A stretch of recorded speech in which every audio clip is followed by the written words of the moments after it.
Hello there. Welcome. Tonight we'll journey through the strange age when early South Americans feared the terror birds.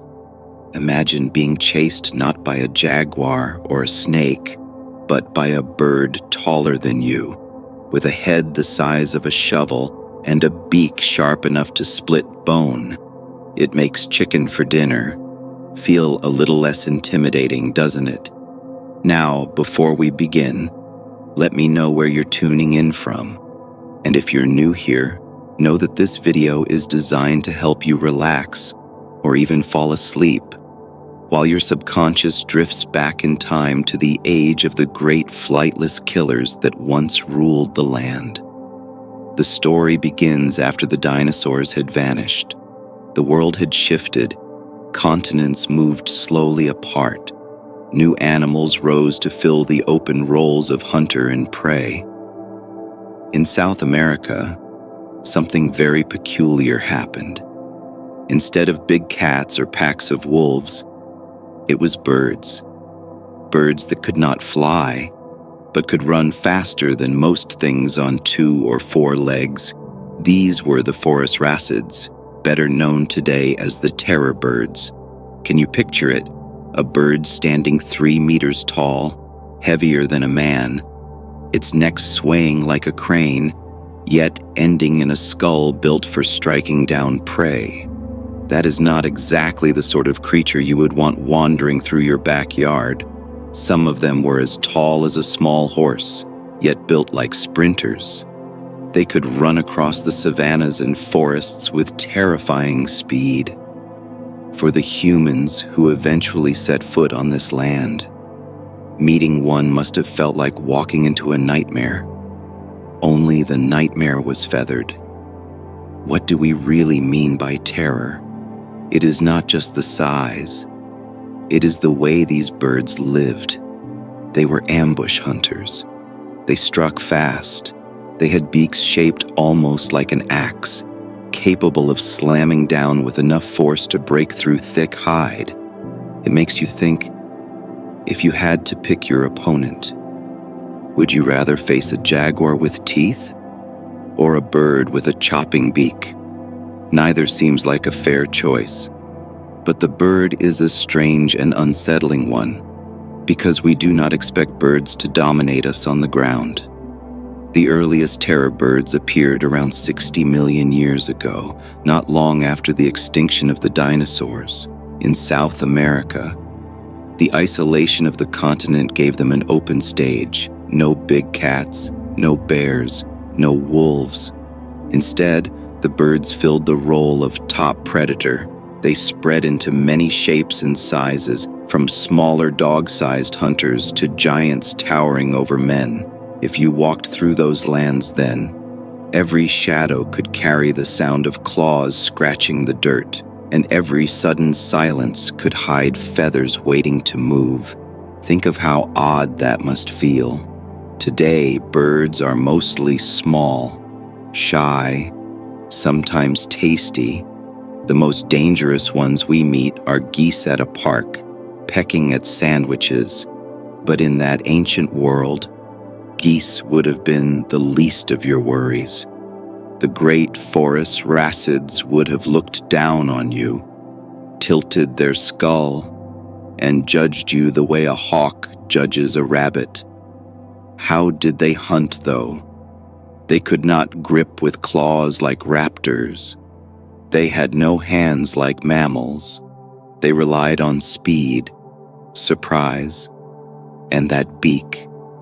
When prey approached, they would strike, not gently, but like a sledgehammer with a sharp edge, slamming down on the skull or the back of their victim, breaking bones, stunning, then tearing flesh. It is a grim thought, but an efficient one. You do not need hands when your face is a weapon. And you might ask, what did early people do when they encountered them? Did they hunt them back, or simply avoid the open plains where birds might charge? We do not have clear stories from those times, but fossils suggest that humans arriving in South America did eventually face these creatures. Some of the smaller terror birds may have survived into the time when people spread across the continent. The meeting of spear and beak must have been dramatic. Who do you think had the better odds?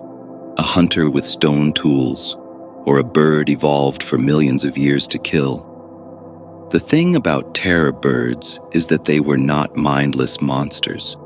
They were animals adapted to their world, just as lions and tigers are today.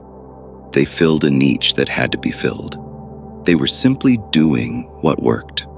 That niche happened to involve scaring almost everything else. But to the bird, it was just survival. You can imagine one of them pacing the plains, feathers dusty, head tilting side to side, watching for a careless mammal. The way you might stand near a kitchen counter, waiting for toast to pop out. The situation is different, but the rhythm of patience is the same. Over time, different species evolved. Some were smaller and darted through underbrush. Others stood like watchtowers, scanning horizons for movement. The largest, such as Kelenkin, stood nearly 3 meters tall. Its skull alone was longer than your forearm. When scientists found it, they realized they were staring at one of the largest predatory bird skulls ever known. If you saw such a skull without context, you might think it belonged to a dinosaur. That is how strange these creatures looked. They blurred the line between the age of reptiles and the age of birds. What fascinates many researchers is how long they lasted. Tens of millions of years.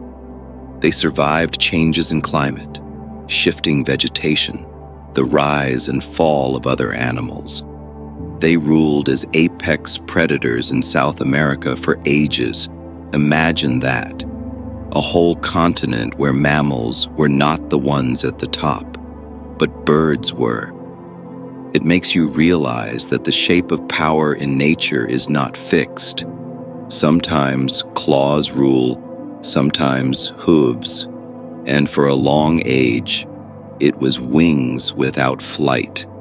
Have you ever noticed how chickens run when startled? Their heads bob, their legs kick, and for a moment, you see a flash of something ancient. Now scale that up to 3 meters tall and give it a weaponized beak. That is not a pleasant farmyard scene anymore. That is a reminder of what birds once were capable of. South America was isolated for a very long time, almost like a giant island continent, cut off from the north by seas. It developed a unique mix of animals. Some were gentle like giant sloths, some armored like glyptodons. But the terror birds stood apart as hunters. They became symbols of danger, the kind of presence that shapes how all the smaller creatures live. You know how in modern Africa, zebras drink nervously because lions might appear. In ancient South America, mammals drank nervously because terror birds might appear. That was the balance of fear. You might wonder, how fast could they actually run? Estimates suggest some of the medium-sized species could sprint at 40 kilometers per hour. That is about as fast as an Olympic sprinter. But imagine being chased by something taller than you, with claws scratching dirt and a beak aimed at your spine. You would not be setting any personal records for calm breathing in that race. And unlike a cheetah, the terror bird did not need to hold you down with paws. One strike of the beak could finish the job. The way they struck prey is sometimes called the hatchet method. They lifted the head high, then slammed the beak down in a chopping motion, over and over, until the animal was stunned or dead. It was brutal, but effective, and you can almost hear it. The dull crack of bone meeting that sharp curve of keratin, a sound that might have silenced every smaller bird in the trees nearby. That rhythm of strike after strike, was the drumbeat of survival for millions of years. What is also curious is that not all terror birds were giants. Some were small, about the size of a dog. They may have hunted in different ways, darting and nipping, chasing small mammals or reptiles. They remind us that even within a group we call by one name, there was variety, much like how we have house cats and tigers today. Both cats, but living very different lives, both shaped by the same blueprint, yet molded into different tools of survival. Scientists sometimes debate how smart they might have been. We cannot measure bird intelligence easily from fossils, but looking at modern relatives, we might guess they had sharp instincts, not clever tool-making minds, but enough awareness to stalk and chase efficiently. They were persistence hunters, built to spot weakness and act quickly. It does not take genius to be deadly, only precision. And if you lived in those times, you might not have thought of them as remarkable. To you, they would simply be another danger to respect, much like we think of crocodiles today. You do not marvel every time you hear about a crocodile. You simply stay away from the river at night. Early humans and animals probably did the same with terror birds. Keep your eyes open, move carefully, and hope the tall shadow in the grass was only a tree. Life around the terror birds was not only about their hunting, it was about how entire ecosystems bent to their presence. When a creature sits at the very top of the food chain, everything below shapes itself around that fact. Herbivores graze differently. Scavengers wait differently. Even the timing of when smaller predators hunt must shift. Imagine being a small mammal in that world. You wake with the sunrise, ears twitching. Every shadow on the grass taller than usual might be death. You nibble quickly. You drink cautiously. You never truly relax. That was the daily rhythm of living under the rule of the Phorusrhacidae. It makes you think, what sort of fear molds a species? If every day you must dodge birds that strike like falling axes, then over thousands of generations, you learn to run faster, to burrow deeper, to hide more quietly. Fear itself becomes a sculptor, carving the shape of entire lineages. Perhaps that is why so many South American mammals became odd. Many evolved armor, spikes, thick hides. You may know the giant armadillos and glyptodons, with shells hard enough to resist a chop of the beak. They were not just random curiosities. They were defenses built against the hammering rhythm of survival. When you look at fossils of these armored giants, it feels almost like looking at medieval soldiers. Every plate and every ridge is a record of a battle against predators. You could almost call the terror birds the blacksmiths of evolution, hammering mammals into shapes of defense, not with actual hammers, of course, but with the beak and the chase. That is the strange irony. The predator leaves no deliberate art behind, yet its shadow paints new forms across the ages. We often imagine predators as isolated, chasing and killing alone. But what of the moments in between? Did terror birds stalk patiently at water holes, standing still for hours? Did they share territories and clash with one another? Can you imagine two giants meeting, feathers raised, skulls tilting side to side, each bird measuring the other in silence? Perhaps they fought, perhaps they kept distance, but either way, the ground would have shaken from such meetings. And here is a thought for you. How did early humans describe them when stories were told? Every people invents tales about the dangers that surround them. The Greeks had tales of lions and serpents. The northern tribes spoke of wolves and bears. What would South American hunter-gatherers have whispered around fires at night? They may not have used words like Phorusrhacidae, but they surely had words for giant birds with striking heads. Maybe in the dark, when a cry echoed across the plain, they told children, "Do not wander, for the tall bird hunts at dusk. You know that sound geese make when they hiss. It carries across a pond and makes you step back. Now stretch that sound deeper, make it louder, add the heavy stomp of talons striking dirt." That must have been the soundscape of those lands. And if you lived there, you would recognize it the way you now recognize the distant bark of a dog, familiar, but edged with caution. One fascinating part of their story is how they spread. For tens of millions of years, South America was like a closed laboratory. Animals evolved there in isolation, but then the land began to change. Tectonic forces pushed up Central America until eventually the Isthmus of Panama formed. The continents connected, and what followed is called the Great American Biotic Interchange. Animals from North America poured south, and animals from South America poured north. It was like opening two cages into one arena.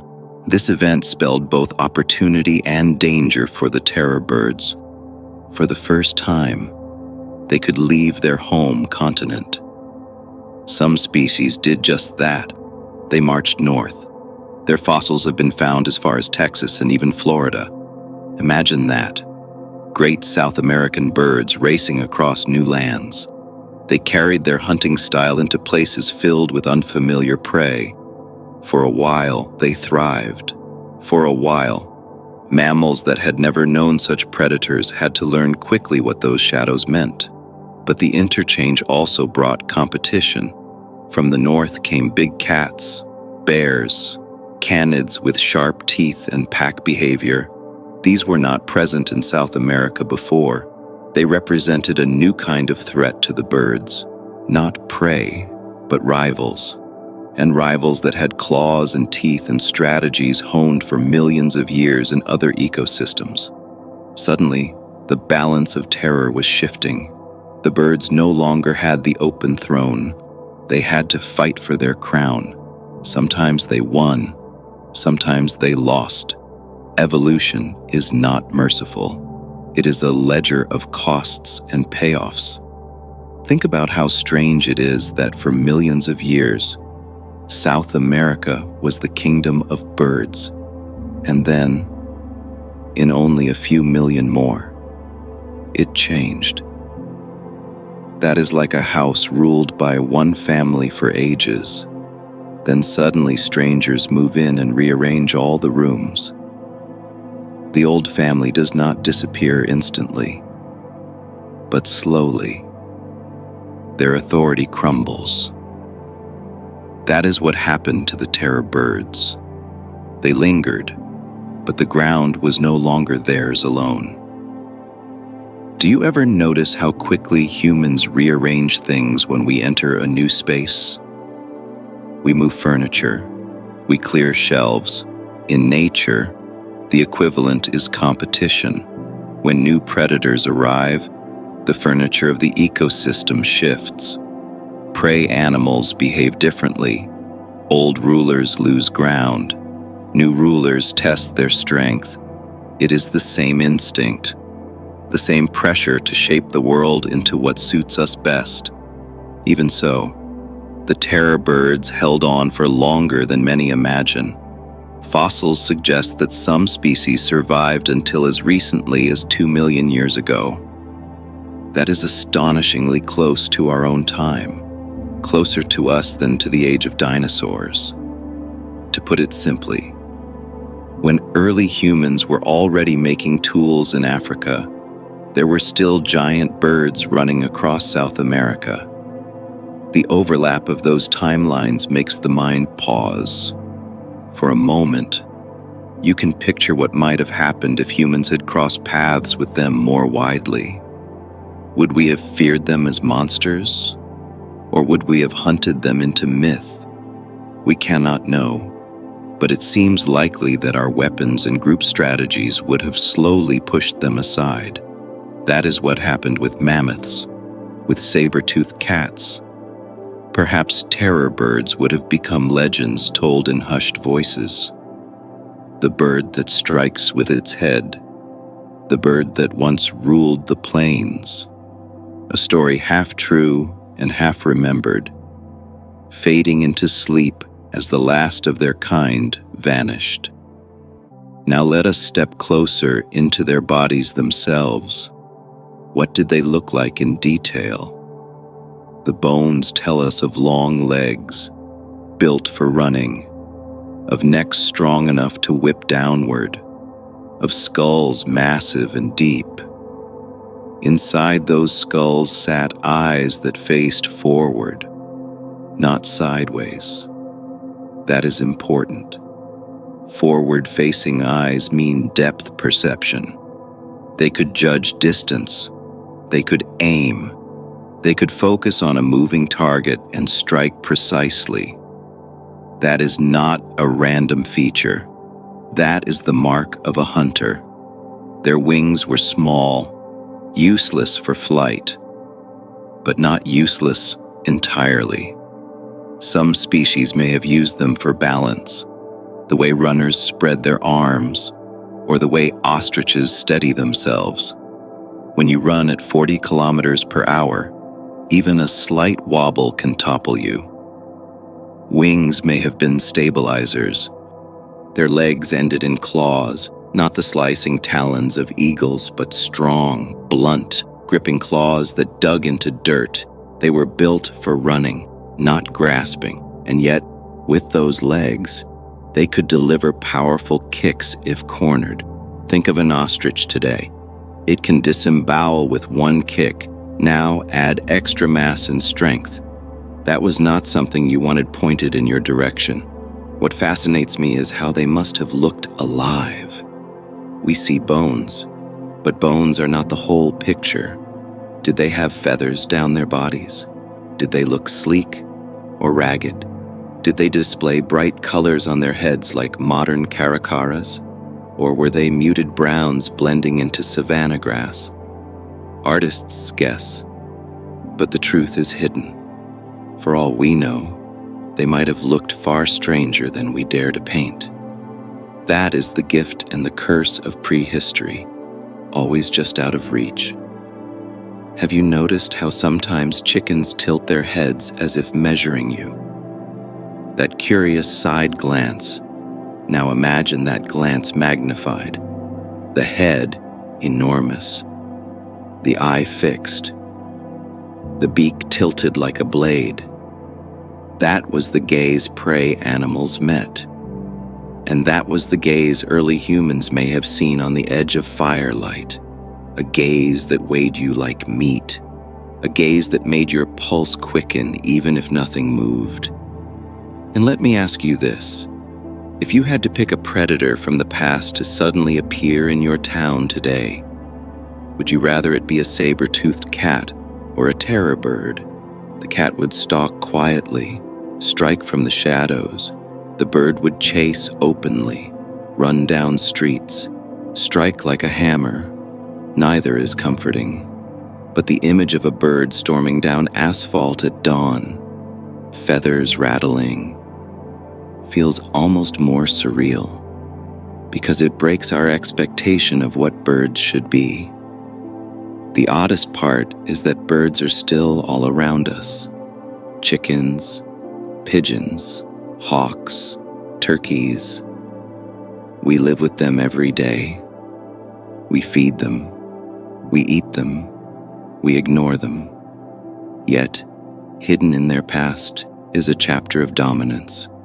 When they were the rulers, when they were the teeth of the continent, sometimes at a park, when a goose hisses and charges, you see a flicker of that legacy, annoying today, but once deadly.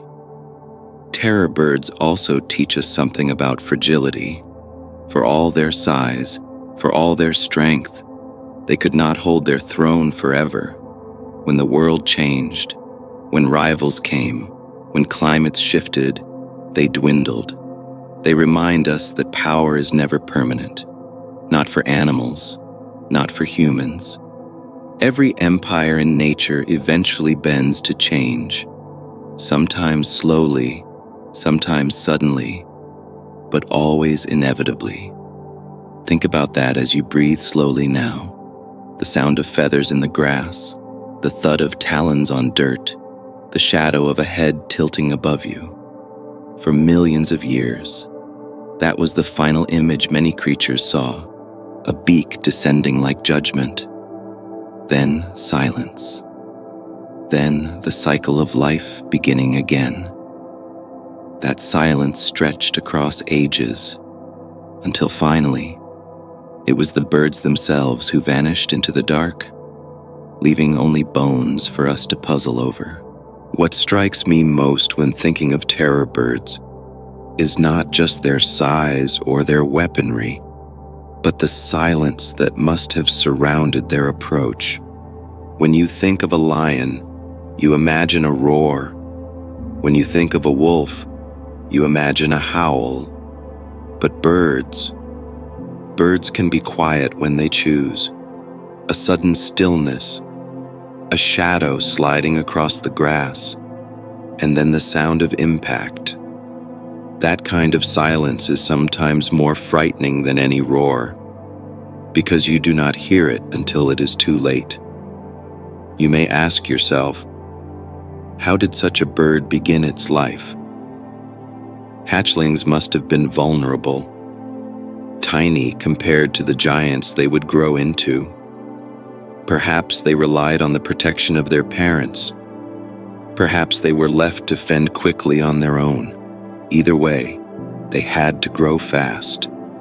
In a world where everything eats, a slow childhood is a dangerous thing.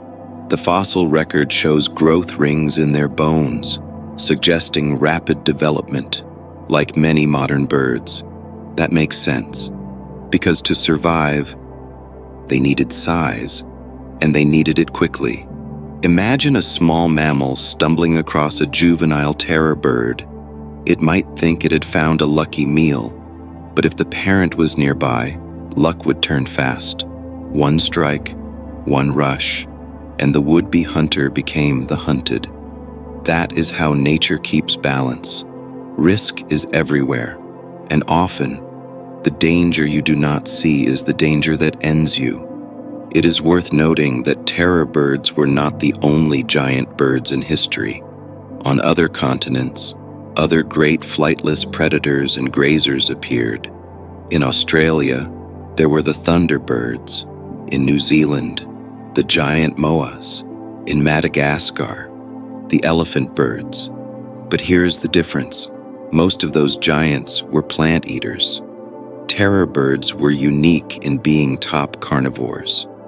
That is a rare thing for a bird, and it shows how strange South America truly was. An isolated stage where birds filled roles we usually associate with cats and dogs. Have you ever walked through a zoo and noticed how some animals feel familiar, while others feel alien? A tiger looks dangerous, but you understand it instantly. A giraffe looks harmless, yet oddly strange. Terror birds would have been both. They had the familiarity of a bird's form, but the alien weight of a predator's intent. That combination unsettles the mind. It scrambles expectation, and often, what unsettles us most is not the wholly foreign, but the half-familiar. Consider their skulls again, deep, narrow, with hooked tips. These skulls were not simply for stabbing. They were for delivering downward blows. The beak's shape guided pressure. The muscles of the neck amplified force. Think of it like a hammer and wedge combined, each strike splitting and cracking, delivering both blunt trauma and sharp tearing. No wonder they could handle prey larger than themselves. The weapon was perfectly tuned to their role. Now think about their prey. South America was filled with creatures we would find bizarre today. Giant sloths lumbering across plains, armadillo relatives the size of small cars, herds of notungulates, hoofed mammals unrelated to anything alive today. For a terror bird, this was a buffet of opportunities. Each species posed a challenge: thick hides, shells, claws, but evolution had given the bird its own answer. Speed, precision, crushing force. The result was a dance of adaptation. Predator pressing, prey resisting, both sculpted by the long patience of time. Have you ever held a hammer in your hand? You feel the weight, the way force focuses at the head. Now imagine that hammer attached to your face. Imagine swinging it down at every meal. That was the daily reality of a terror bird. Their skulls carried both weapon and tool. Their survival depended on using it well. There is something both absurd and awe-inspiring about that image. Eating, hunting, defending, all with the same instrument. At this point, you might wonder how social they were. Did they hunt alone, or did they gather in groups? Most scientists lean towards solitary or small family groups. Large flocks would have been difficult to sustain for apex predators. Still, the idea of several terror birds running together across open land is haunting. The ground trembling, dust rising, prey scattering in all directions. It is the kind of scene that would have burned itself into the memory of any human who witnessed it. And if that memory were told as a story, it would sound like myth. The bird giants who ran with thunder. Think for a moment about how myths are born. People see something strange. They survive. They tell others. Over time, details stretch, images shift, but the core remains. That is why many cultures speak of bird monsters, of giant eagles that carry off people, or thunderbirds that rule the skies. Perhaps some of those stories echo memories of real encounters with large birds, or the inherited fear of ancestors who once lived among them. It is a possibility that cannot be dismissed. Memory moves strangely through time. One of the largest terror birds we know is Kelenken, already mentioned. Its skull alone stretched 70 centimeters, nearly the length of a child's arm. Holding such a skull today, scientists feel the weight of a lost era. Imagine walking into a museum and seeing that face. Hollow eyes, the curve of the beak.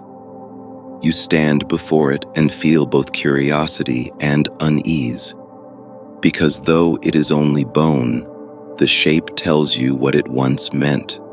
It meant danger. It meant silence in the grass.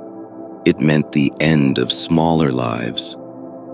We sometimes ask why animals become so large. The answer often lies in isolation.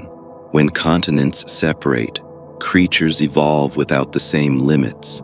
They grow to fill empty roles. South America was isolated for millions of years, so its predators were birds. Its grazers were odd mammals. Its landscapes carried a strange cast of characters, and when the land finally reconnected to the north, those characters had to face new challengers. Some survived for a while, many did not. The terror birds were strong, but not eternal. If you have ever watched an ostrich run across an open plain, you get a tiny glimpse of what a terror bird might have looked like in motion. The long legs stretching, the stride covering ground fast. Now add more weight, more power, a head bent low and ready to strike. That sight must have made even the bravest hunters step back. The difference between bravery and foolishness is often a single heartbeat. Imagine this now, a small group of early humans crossing a valley, carrying stone tips bound to spears. They see dust rising. They hear the thudding rhythm of talons on dirt. Out of the brush strides a terror bird, head swaying, eyes locked. The hunters freeze. Do they throw? Do they scatter? Do they dare face the chopping beak? The scene plays out in silence until someone moves first. That moment of decision, that gamble of life against death, may have happened countless times, though no story survived to tell us clearly. But bones tell stories even when words do not. Some fossils show healed injuries, signs that prey animals survived attacks, that terror birds sometimes failed. Others show broken bones on the birds themselves, evidence of falls, clashes, failed hunts. Predators live on a thin line, power and hunger always at war. One slip, one misjudgment, and the hunter becomes the corpse. That truth binds all predators, no matter how fearsome they appear. It is strange to think how such dominance ends, but we know it did. By 2 million years ago, their reign was finished. Climate changed. Competitors spread. Humans arrived. The birds vanished into the past, yet traces remain, not only in bones, but in our imaginations, in the unease we feel when a large bird stares at us, in the way we flinch when wings beat suddenly near our head. Deep in memory, we still carry the echo of those ancient rulers. Now let us look more closely at their adaptations again. Their beaks were keratin, like ours are nails and hair, constantly growing, constantly sharpening. That meant the edge stayed lethal. The muscles of the neck, thick, powerful, attached to ridges on the skull, gave them the downward force. Their vertebrae were built to absorb shocks, to keep the brain from rattling with every blow. The design was not accidental. It was the slow product of selection, strike after strike, generation after generation. Do you know that feeling when you hammer a nail and you miss slightly and the shock rattles through your arm? Now imagine that shock through your neck. Every meal, every hunt. The terror birds carried skeletons designed to withstand that. They were the blacksmiths of their own survival, hardened by necessity. If you respect the way tools are shaped by work, then you can respect how animals are shaped the same way. Another curious point is their brain size. Some suggest they were not highly intelligent, only driven by instinct. Others argue that forward-facing eyes and hunting strategy hint at sharper minds. We cannot know exactly, but perhaps they were somewhere in between. Clever enough to stalk, but not clever enough to change with the new world. Intelligence is often measured by survival in shifting times, and in that measure, the terror birds fell short. When you think about it, their extinction is part of a larger pattern. Apex predators often vanish when balance shifts. They need too much. They live too narrowly. When prey dwindles or rivals spread, they cannot adapt quickly enough. That is why the fossil record is filled with vanished giants. Saber-tooths, short-faced bears, giant sharks, and among them, the great birds of terror. Yet even in their absence, they leave a lesson. Nature is not fixed. What we think impossible today was reality yesterday. A bird as tall as a man, running faster than a horse, striking down mammals with its beak. That was real. That was normal. So the next time you see a goose waddle across a pond, remember, its ancestors once held empires of fear. And maybe, just maybe, you will look at birds differently tomorrow, not just as chirping companions, but as reminders that under feathers can hide memories of thunder. And while you drift to sleep tonight, picture a plain of grass, stretching wide, quiet, until the shadow of a bird rises above it, head tilting, beak shining in the sun, and then silence again, except for the slow beat of your own heart. The terror birds did not live in empty landscapes. They shared their world with an odd parade of creatures, some slow, some armored, some just as peculiar as they were. South America at that time was a gallery of experiments. Every valley held something strange, and every plain echoed with shapes now lost to us. When you try to picture that world, you have to let go of modern categories. No lions, no horses, no elephants. Instead, sloths the size of bears, armadillos larger than cars, and birds taller than men. A menagerie born from isolation, where every role of nature was filled in a new way. Think of the giant ground sloths, slow-moving, thick-furred, claws like scythes curling from their hands. They browsed on trees, dragging down branches, peeling leaves. To us, they might look gentle, but to a terror bird, they were heavy meals walking on 2 feet. The bird's beak could strike into muscle. The sloth's claws could swipe in defense. Each meeting was a test of patience. Which would give in first, the bird pressing forward, or the sloth swinging wildly?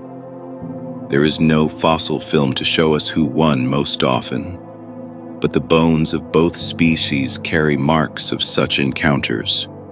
Then there were the glyptodons, armored relatives of armadillos, round shells covering their bodies, tails tipped with clubs of bone. If you think of them, you might imagine tanks rolling across grasslands. They were the shield bearers of that world. And yet, no shield is perfect. Terror birds could not easily crack the shells, but they could aim for legs, for softer spots at the edges. You can picture one circling but testing angles, striking when a gap appeared. It was a duel of armor against patience, a duel repeated countless times across millennia. And what of the horses, or rather, the proto-horses? South America had its own hoofed mammals, not true horses, not camels, not anything alive today, but their own lineages. They ran in herds. They grazed on open plains. They were swifter than sloths. But swiftness only works if it outpaces pursuit. When terror birds burst from cover, speed met speed. A chase began. Dust rose. Strides stretched. And in that race, hesitation was death. For some mammals, hesitation became extinction. because their hunters were always just a step behind. Have you ever watched a hawk chase a rabbit? The rabbit darts, the hawk swoops. For a second, the outcome is unclear. Terror birds brought that drama to the ground.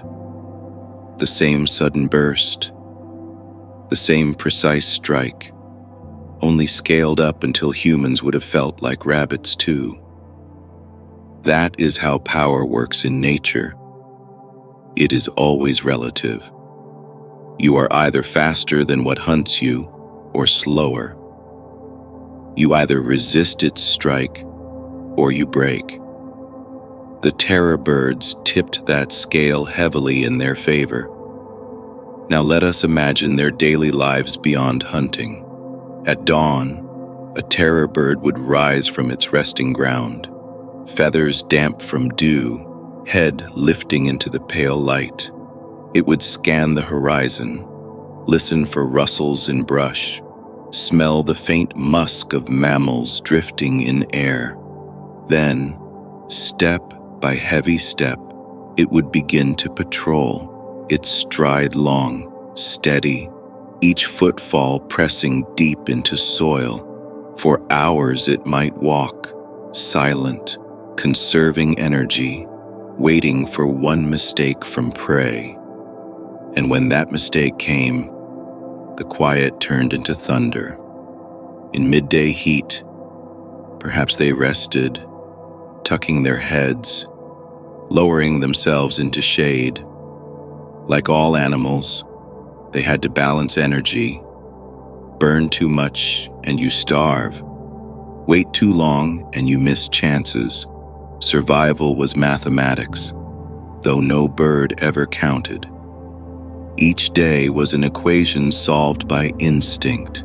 Some days ended in meat, some in hunger, and over ages, those equations sharpened them, made them faster, made them stronger. You might be wondering, how do we know any of this? Fossils alone cannot tell behavior, but they can tell shape, and shape suggests use.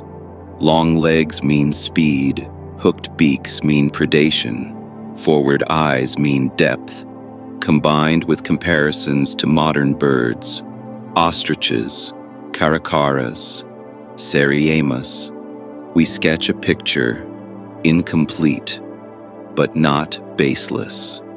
Science is often like that, building a mural from fragments, each bone a brushstroke, each analogy a hint of color, until slowly, a world reappears. Consider the modern Seriema, a slender South American bird still alive today. It is smaller, only about a meter tall, but it hunts by striking prey against the ground.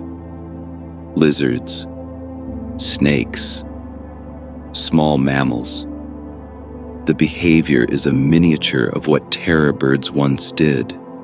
Watching a Seriema hammer a snake, you see a ghost of its ancient cousins, scaled down, yet echoing the same survival logic. That is the bridge fossils give us, from bones to behavior, from theory to practice. And if you have ever seen an ostrich run, wings out for balance, neck bobbing, legs kicking in rhythm, you have seen another echo. The terror birds were not ostriches, but they shared the body plan of speed. Watching an ostrich dash across sand, you glimpse the shadow of something older, heavier, hungrier. That shadow lingers in memory, even if the body is long gone. Let us step now into climate. The landscapes of South America shifted across epochs.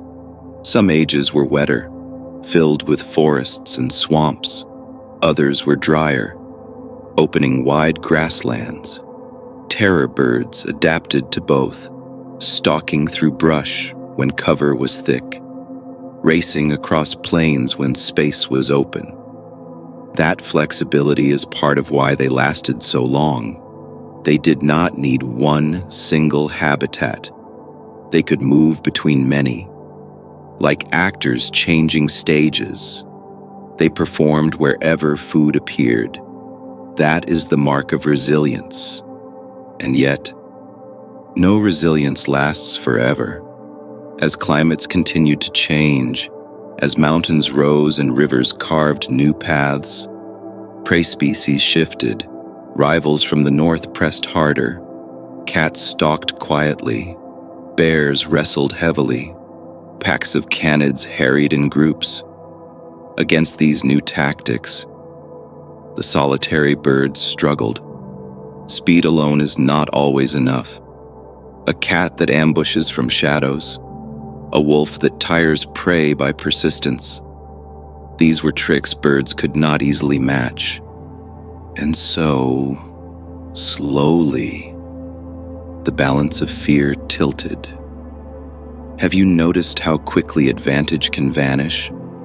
A company dominates a market for years. Then one invention, one rival, and suddenly the throne shakes. Nature is no different. Terror birds held the crown for tens of millions of years. But once rivals appeared, the crown grew heavier, cracks spread, and eventually it slipped away.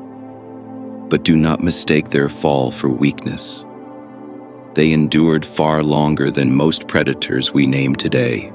Lions, tigers, wolves, all are young compared to them, even humans. With our brief history, are children in comparison. The terror birds remind us that dominance is measured not just by victory, but by duration. And by that measure, they were monarchs of ages. Sometimes I wonder, what if they had lasted longer? What if some species survived into the time when humans fully spread across South America? Would we have painted them on cave walls? Would we have made gods of them, feathered judges with beaks of stone? Or would we have hunted them into bones and myths within centuries? The imagination staggers at such crossroads. For every species that vanished before us, there lies a story untold, a story erased by silence.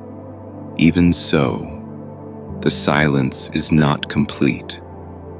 Because tonight, here, you are thinking of them. Their shadows walk again in your mind.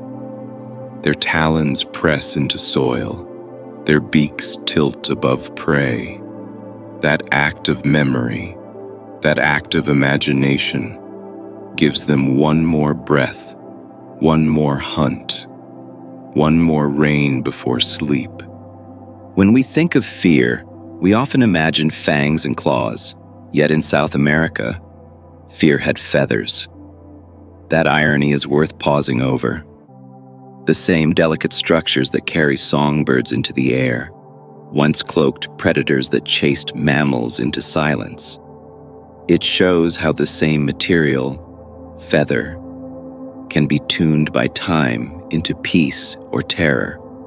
Today, feathers mean flight or decoration. But long ago they meant pursuit.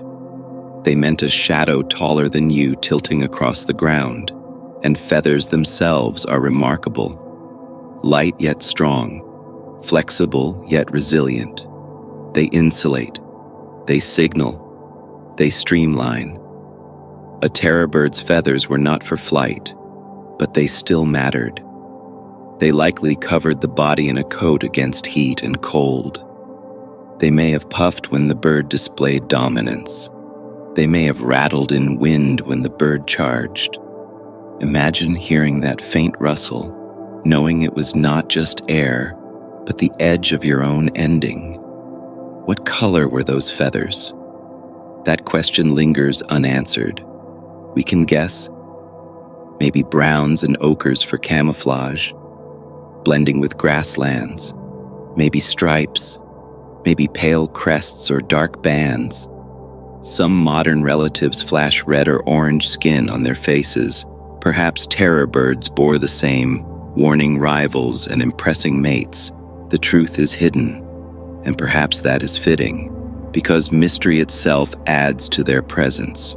What you cannot fully see frightens more than what you can. Now think about reproduction. These giants laid eggs, enormous eggs compared to most birds.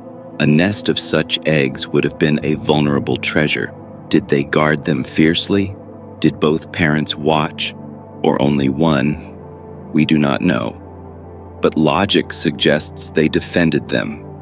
A predator invests too much in survival to let the next generation vanish. And so, a nest of terror bird eggs would have been a dangerous place to approach. Imagine a smaller animal stumbling close, perhaps hoping for an easy meal, only to find the parent returning, head bent low, eyes locked, beak tilting like a blade. That small animal's plan would end quickly. And what of the hatchlings? They must have grown quickly. We know this because bones show rapid growth rings. Their legs lengthened first, giving them speed. Their necks and skulls followed, growing into the hatchets they would one day wield. You could almost picture a young terror bird practicing, striking at insects or small lizards, building the rhythm that adulthood demanded, like a child tapping a drum before one day leading an orchestra. Practice came early, instinct shaping skill. When you picture such a chick, it is unsettling because we often imagine chicks as cute, fluffy, harmless. Yet here, cuteness would have been brief, perhaps for only a few weeks, until the proportions lengthened, the eyes sharpened, and the beak began to curve. Then, the young bird stepped onto the path of predator, a path written before it even hatched. That is how nature works. A design passed from one generation to the next, without choice, without pause. Let us look again at how they fit into their ecosystems. Terror birds were not alone as hunters. There were also saber-toothed marsupials in South America, smaller but still dangerous. There were giant crocodiles lurking in rivers, waiting for anything that came to drink. Prey lived between jaws above and jaws below. That must have made every step cautious, every sound sharp. In such a world, terror birds thrived not by chance, but by being specialized for open pursuit. They filled the gap others could not. Their dominance makes you ask, why birds? Why not mammals? Why did birds claim the throne instead of cats or dogs? The answer lies in history.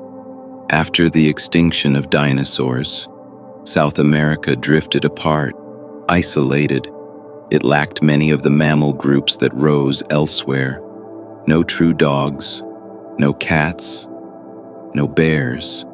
Into that vacancy stepped the birds, already flightless, already tall. They simply grew larger, sharper, faster. They became the rulers not because they were destined to, but because no one else could stop them. That is a lesson worth remembering. Power often belongs not to the best, but to the available, the one who steps forward when others cannot. That was the terror bird's story. They were not more clever, not more cunning. They were simply present, and presence alone can shape ages. Have you ever noticed how pigeons take over city squares? Not because they are brilliant, but because they are there. They fill gaps. They multiply. They adapt. In a way, terror birds were the pigeons of prehistory, but sharper, deadlier, filling a void until something stronger arrived. That comparison may sound strange, but it highlights the truth. Sometimes survival is less about superiority and more about timing. Let us turn back to their movement.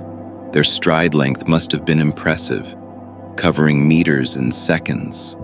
Their bodies balanced forward, tails stiff for counterweight, wings spread slightly to steady. Picture one sprinting, dust spraying, prey fleeing in panic. The bird's head tilts down. The beak locks. The chase is short. The strike decisive. That rhythm of movement defined their reign. Bursts of speed followed by silence. It is curious how animals evolve such specialized styles. Terror birds did not wrestle, did not stalk from trees, did not fish. They ran, they struck, they repeated, day after day, for millions of years. One pattern, one performance, like a craftsman hammering the same shape, refining it with each blow. By the end, the design was perfect for its role. And yet, perfection in one role can be weakness when the stage changes. That is what doomed them in the end. They were too tuned to their way of life. When new predators arrived with new methods, when climates shifted prey away, the terror bird could not bend. It could only strike. And striking alone no longer worked. Inflexibility is often fatal, in nature as in life. Now let us peer into their senses. Their eyesight must have been keen. Forward-facing eyes gave depth. Wide pupils drew in light. They could spot prey from distance, judge movement with precision. Their hearing, too, must have been sharp.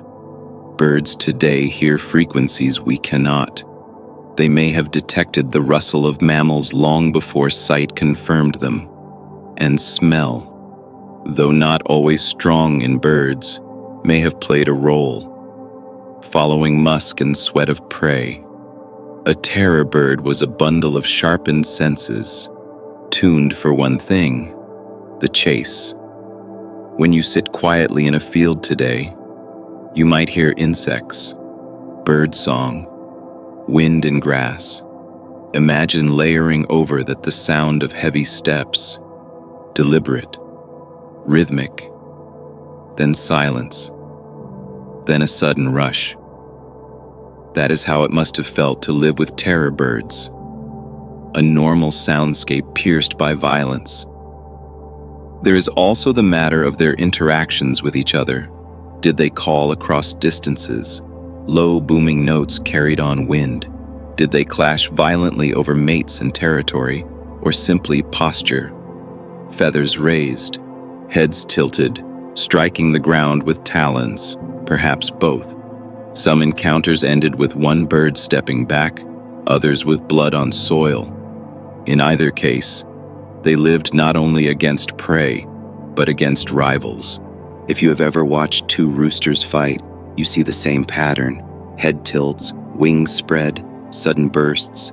Terror birds may have scaled that display into something monumental. Dust clouds rising, echoes carrying, smaller creatures scattering just to avoid being trampled. That is part of the picture often forgotten. Predators face danger not only from prey, but from each other. And yet, they endured these risks for tens of millions of years. That fact alone demands respect. To last so long means they were not clumsy, not fragile, but masters of their time. We may call them strange, we may call them terrifying, but to themselves, They were simply alive, simply surviving, the same as us. It is humbling to think how easily fear transfers through time. These birds are long gone, and yet, in telling their story, in imagining their form, you feel a stir of unease. That is the power of memory written in bone. When early humans finally crossed into South America, the last of the terror birds may have still been there, small ones at least, lurking at edges of forest and plain. What did those meetings look like? A spear tipped with stone against a beak honed by ages. A hunter's cry against a bird's silent rush. Who prevailed? Perhaps both at times. Perhaps sometimes humans brought one down and feasted. Perhaps other times, a human body was left broken in grass. We will never know each story, but the possibility remains, and that possibility reminds us that history is not neat. It is messy, tangled, filled with meetings that leave no record. Only imagination can fill the gaps, and sometimes, imagination is enough to feel the weight of what once was. So tonight, as you breathe slowly, think of those plains, of the rustle of grass, of the shape that rises suddenly above the horizon, taller than you, faster than you, sharper than you. That was the world once, a world where fear had feathers, and where silence could mean death. The world of the terror birds was not static. It shifted under their talons with each passing age. Forests grew and receded, rivers cut deeper paths, mountains rose higher, grasslands stretched wider. Through all of this, the birds adapted, but only within limits. That is one of the deeper truths of life. Adaptation is never infinite. Every species carries boundaries, written into its body, its senses, its instincts. For terror birds, those boundaries were speed and beak. Everything they did, every success they claimed, every meal they ate, was filtered through those two traits. Have you ever thought about what it means to be defined by one tool? For humans, it is the hand. For sharks, it is the tooth. For elephants, the trunk. For terror birds, it was the beak. All of life reduced to the arc of that blade. That focus worked for millions of years, but it also narrowed them, made them specialists in striking down prey. Specialists thrive when the world stays steady, but when the stage changes, they stumble. That is the paradox. Perfection in one art can mean fragility in the face of change. Let us pause for a moment to consider their prey once again. Imagine herds of notungulates, hoofed mammals unrelated to anything alive now, grazing in the morning sun. They lift their heads at a rustle, ears twitching, shadows flickering on the ground.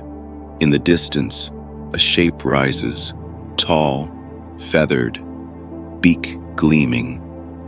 The herd bolts, dust sprays. The terror bird chooses one, legs pounding, stride after stride closing distance.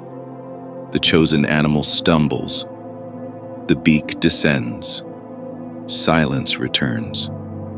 That scene must have repeated across countless ages, each chase another line in the unwritten book of survival. Now picture a different scene, a group of giant armadillo relatives lumbering near water, their shells thick, their tails heavy with clubs. A terror bird circles, patient, testing, looking for weakness. But the shells hold strong. The bird strikes at edges, but the prey rolls tighter. kicks dirt, swings its tail. The duel ends in stalemate. The bird walks away hungry. The prey breathes slower. That balance of win and loss was the fabric of life. No predator wins every hunt. No prey escapes every time. Both sides exist in tension, and tension sustains the world. In the quiet between hunts, how did the birds behave? Perhaps they groomed their feathers, running their beaks through plumage, keeping it clean and smooth. Perhaps they stood still, heads tilting, watching for movement on the horizon. Have you ever seen a heron wait motionless by water, minutes stretching into eternity? Terror birds may have shown that same patience, only larger, heavier, more imposing. The art of waiting is not unique to humans. It is one of the oldest survival strategies of all. Their resting places, too, must have been significant. Did they roost alone, or did they gather in loose groups? We may never know. But the bones of juveniles found near adults hint at some family bonds. Perhaps mothers guarded young for a time. Perhaps older chicks lingered near parents before wandering off. Picture that. A young terror bird following a larger one across grassland, mimicking steps, learning rhythm. The world teaching through shadow and example, the way it still does today. What fascinates me is how much we project onto them. We cannot help but compare them to predators we know. We call them axe-beaks, hatchet birds, names that describe their weapon. We imagine them as relentless killers, but they were also simply animals, resting, grooming, mating, defending nests. In those moments, they were not monsters. They were parents, companions, wanderers. That reminder matters. Even the most frightening predator is also just alive. And yet, to smaller creatures, they were monsters. That duality is always present. To a rabbit, an owl is terror. To us, it is wisdom. To prey, a terror bird was nightmare given shape. To each other, they were only life. This perspective reminds us that fear is not universal. It depends on where you stand in the chain, and where you stand changes the story you tell. Speaking of stories, let us imagine the first humans who saw them. A hunter stepping through brush, hearing a low boom carried by a wind, a shadow shifting at the edge of sight. Then the sudden realization that what he thought was a tree stump was moving, rising, stepping toward him. Did he run? Did he raise his spear? Did he freeze? That moment must have burned itself into memory. Later, around the fire, that memory would have become story, told again and again, perhaps with embellishment, until the terror bird became myth as well as fact. Have you ever noticed how myths so often featured giant birds? The thunderbird of North America, the roc of the Middle East, the Garuda of India. It seems humanity has always placed fear in feathered forms. Perhaps because we did live with such creatures once. Perhaps because memory lingers longer than evidence. Terror birds may have vanished 2 million years ago, but whispers of their shape may still echo in the tales of our ancestors. Another question often asked is whether they could vocalize. Modern relatives like Seriamus produce loud calls, echoing across distances. Did terror birds do the same? Imagine a booming cry rolling across a valley, shaking leaves, sending mammals running. The sound of authority, the sound of presence. Even if no prey was near, such a call would announce ownership of space, a warning to rivals, a boundary drawn not with fences, but with sound. Sound itself shapes landscapes. Wolves howling make deer move differently. Frogs chorusing mark breeding grounds. Birds calling established territories. A terror bird's voice, whatever it was, would have been another layer of that soundscape. Another reminder that in those lands, silence was rare. For the living, noise is life, and yet, the sudden absence of sound often meant the approach of danger. That paradox shaped every ear in the forest, including ours. Let us look at their extinction more closely. By 2 million years ago, climate cooling began to reshape South America. Grasslands expanded, forests shrank, new predators arrived from the north. Cats with retractable claws, dogs with endurance hunting, bears with crushing strength. These rivals outcompeted the birds, not overnight, but steadily. Prey shifted toward animals the birds could not handle as easily. The delicate balance tipped. The once unchallenged rulers found themselves on uneven ground. Think of it like a game where the rules suddenly change. You were once the champion at one version, but then someone changes the pieces, the board, the rules. Your skill no longer guarantees victory. That was the fate of the terror birds. They were not weaker, but their world was altered beyond what they could manage. And in time, they faded, not in one dramatic end, but in a long, quiet decline. Have you ever thought about how many endings in nature are quiet? We imagine extinctions as explosions, catastrophes, yet often they are whispers, a few fewer births each generation, a few more deaths, until the numbers fall below return and silence spreads. That is the real tragedy of extinction. It does not come with thunder, it comes with absence. And yet, even absence can teach. When scientists hold a skull of Kelenken or a leg bone of Titanus, they read not only what was, but what was possible. They see that birds, often dismissed as fragile, once held empires. That knowledge reshapes our own assumptions. If birds could rule once, what else might be possible? What shapes might life take again? It makes you realize that imagination is not fantasy. It is rehearsal for possibility. And perhaps tonight, as you drift, your mind rehearses not only the past, but futures where strange rulers rise again. Now, let us step once more into daily detail. Picture a terror bird standing near water, lowering its head to drink, droplets sliding down its beak, ripples spreading across the surface.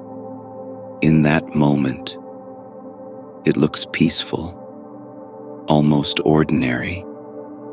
But then, a movement, a small mammal creeping near the edge. The bird's eyes narrow, the head rises, the body tenses. In a flash, the beak slams down. The moment of peace flips into violence. That duality was their essence. Calm 1 second, deadly the next. And when the meal was done, Perhaps the bird cleaned its beak on grass, wiping blood away, then stood still again, sunlight warming its feathers, silence returning, life alternating between stillness and strike. That rhythm repeated endlessly, a rhythm as old as hunger itself. If you have ever tapped your fingers idly on a table, you know rhythm calms, rhythm reassures. The terror birds lived by rhythm too. Only theirs was written in the chase, in the strike, in the pause that followed. A predator's life is measured not in years, but in hunts. Each hunt a drumbeat, each drumbeat another step toward survival. It is haunting to think that no matter how many millions of hunts they performed, one day the last one came, the last chase, the last strike, the last silence. After that, only wind carried across the plains, no longer broken by heavy steps. That silence too was a rhythm, the rhythm of endings. And yet, tonight, by remembering, by imagining, you break that silence. You let the steps echo again. You let the beak strike again. You let the shadow tilt again. That is the gift of story. It brings back what has gone. It lends another breath to what was lost. The terror birds were not simply creatures of flesh and bone. They were also creatures of shadow and presence. To live in their world was to measure yourself constantly against what might emerge from tall grass. It shaped behavior. It shaped movement. It even shaped silence. The landscapes they ruled were not just places of trees and rivers, but stages where fear itself became a character. Think of prey animals drinking at a waterhole. Their ears twitch at every ripple. Their eyes dart at every sway of grass. Behind that watchfulness lies memory, memory written by the beak. For if a terror bird had struck there before, then the survivors carried scars, and scars become warnings, warnings passed into instinct. Over time, instinct becomes the very script of a species. Drink fast, move quick, never trust stillness. That is how predators inscribe themselves onto the bodies of the hunted. We often speak of predators as killers, but they are also teachers. They teach caution. They teach swiftness. They teach vigilance. The mammals of South America were shaped not only by food and climate, but by the shadow of the birds. And that shaping continues even after extinction. Because evolution does not erase lessons quickly. It folds them deep. Sometimes I wonder if the unease humans feel when a large bird fixes its gaze on us is not just imagination, but inheritance. The echo of ancestors who once truly had reason to fear. Picture a dusk scene. The light is low, colors fading to gray. A terror bird stands on a ridge, motionless, only the curve of its beak catching the last rays. Below, a herd of mammals moves nervously. They sense presence, but cannot see clearly. The bird does not rush, not yet. It waits, letting darkness grow heavier, letting fear weigh down the herd. Then, when tension peaks, it charges. The timing is perfect. The chaos complete. That is not just hunting, that is theater. And in that theater, the bird was both actor and executioner. If you have ever been watched by a goose, you know the strangeness of a bird's stare. It feels unblinking, cold, almost mechanical. Now scale that up. Make the eye the size of a coin. Set it in a skull as long as your arm, aimed directly at you. That is what prey met. And perhaps that is why early humans feared birds in general. The gaze unsettles, because it is steady. Steady in a way that our flickering eyes are not. Their gaze mattered because it paired with speed. Sight without swiftness is wasted. But in terror birds, the two fused. They saw. They ran. They struck. In that sequence lay survival. A sequence repeated until it became perfection. Perfection that lasted millions of years. What fascinates me is how such creatures vanish from the world, not with drama, but with quiet change. The ice ages advanced, prey shifted, new predators pressed, and slowly, fewer birds hatched, fewer survived, until one day, none remained. That image is sobering, because it mirrors how many things end, not with a roar, but with a whisper. Have you ever noticed how much of human life works the same way? Cities fade not in fire, but in abandonment. Languages die not with final speeches, but with silence as the last speaker goes. Species vanish not with banners, but with absence. The terror birds remind us of that pattern.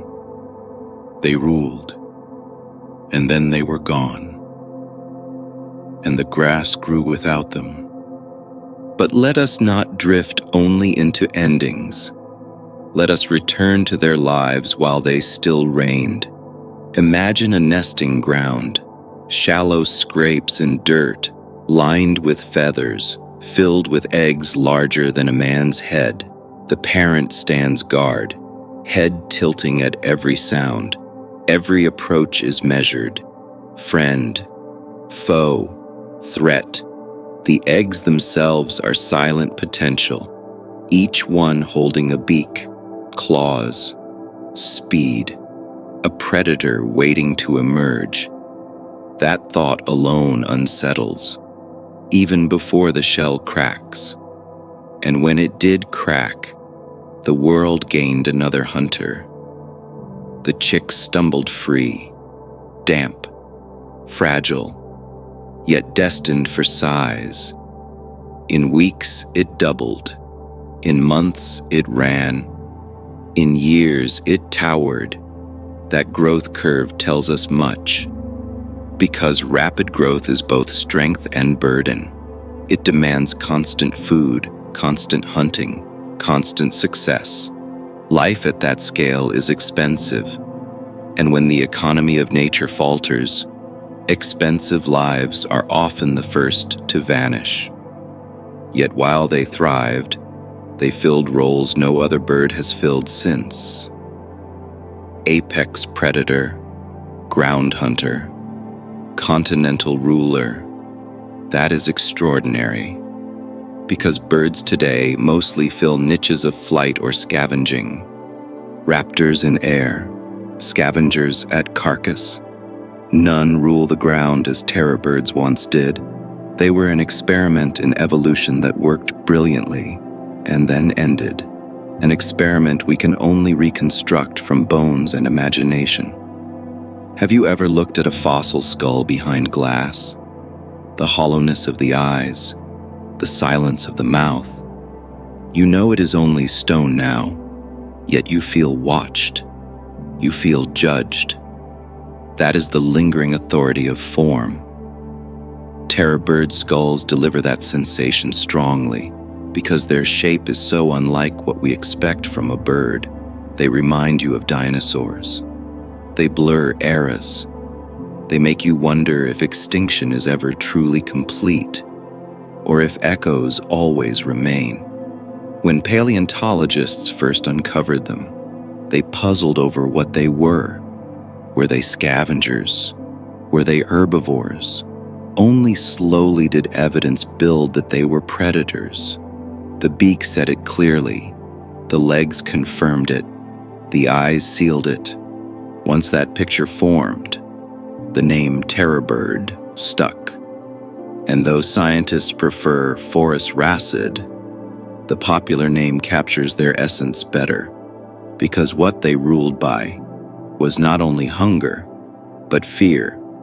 Fear itself is a tool, sometimes sharper than any claw. A herd that flees wastes energy. A prey that panics makes mistakes. A rival that hesitates loses ground. The terror birds used fear long before humans learned to craft it in stories and wars. And unlike us, they needed no speeches, only the tilt of a skull, the rush of a stride, the glint of a beak. Consider this. Humans often think of ourselves as unique in using tools, yet the terror birds carried their tool within. Their beak was both weapon and instrument. That union of body and tool is rare, and it shows that nature itself is a workshop, forging weapons not from metal, but from bone and keratin. If you stand in a plain today, wind bending grass, silence stretching, you may imagine them still. The ground trembling slightly, a shadow rising, a presence older than memory. The world still carries their ghosts, if only in imagination. And imagination is enough, because to fear, it does not matter whether the predator is real. It matters only that the shadow exists. And here is a thought to carry as you drift. Perhaps the last terror bird did not vanish in silence. Perhaps it stood one evening, head tilted at the horizon, sensing a world that no longer welcomed it. Perhaps it cried, a deep note rolling into emptiness, heard by no mate, no rival, only by the wind. That cry fading was the final line of their reign. After that, only silence. The more you think of the terror birds, the more you realize their reign was not simply about hunting, but about presence. A presence that stretched across centuries, pressing into the very soil they walked on. Every footprint left behind a mark of authority. Every shadow they cast shaped how other animals behaved. That is what it means to be an apex predator. You do not simply take lives. You bend landscapes. You change the rhythm of all who live beneath your gaze. Have you ever walked into a room where someone powerful sat and felt the air itself shift? That is the closest human comparison. The terror birds carried that weight into every plain and forest. Their bodies spoke it. Their eyes reinforced it. Their beaks sealed it. No speech required, only existence. And still, they were not invincible. For every bird that struck down prey, another starved. For every nest that hatched, another was raided. For every dominance won, another was lost. That is the hidden truth of predators. They appear as lords, but they live precariously, balanced on hunger and chance. The same beak that killed also failed. The same legs that chased also stumbled. Behind every image of terror was also struggle. Let us imagine a hunt gone wrong. A terror bird charges, strides thunderous, dust spraying. The prey bolts, twists suddenly, leaps into brush. The bird follows, but the ground is uneven. A root catches its claw. It stumbles, momentum pitching forward, a crash, a crack, a broken bone. The hunt is lost. The bird limps away, hungry, weakened. That story too must have played out countless times. Predators are not machines. They are fallible, and fallibility writes just as many endings as success. When you think of them this way, you begin to see them not as monsters, but as participants. The stage of life was crowded, and they played their role with force, but also with cost. The beak gave power, but it demanded energy. The speed gave advantage, but it demanded space. Every gift carried a price. That balance is nature's oldest law. We might ask, what did the terror birds do when not hunting? Life cannot be chase alone. Perhaps they preened endlessly, oiling feathers against rain, keeping plumage smooth. Perhaps they stood in shallow water to cool their bodies, sun warming their backs, water cooling their legs. Perhaps they sparred with rivals, not to kill, but to test strength. Wings flared, heads tilting, strikes landing like muffled drumbeats. Life carried more than killing. It carried display, rest, and survival in quieter forms. Their calls may have filled the air as well. Imagine low, booming notes, carrying over hills, rolling through valleys, announcing territory. That sound might have echoed at dawn and dusk, rising like thunder across the plains. Have you ever felt a bass note in your chest, vibrating deeper than hearing? That is how their calls might have felt. Not only sound, but presence inside your ribs. And in those calls lay more than communication. They carried memory. They carried authority. Each note telling rivals where to step back. Each note reminding prey that danger was near. The soundscape of that age was woven with their voices, so that silence itself must have felt unusual. Silence would have meant absence or approach, both equally dangerous. Now let us look again at their anatomy.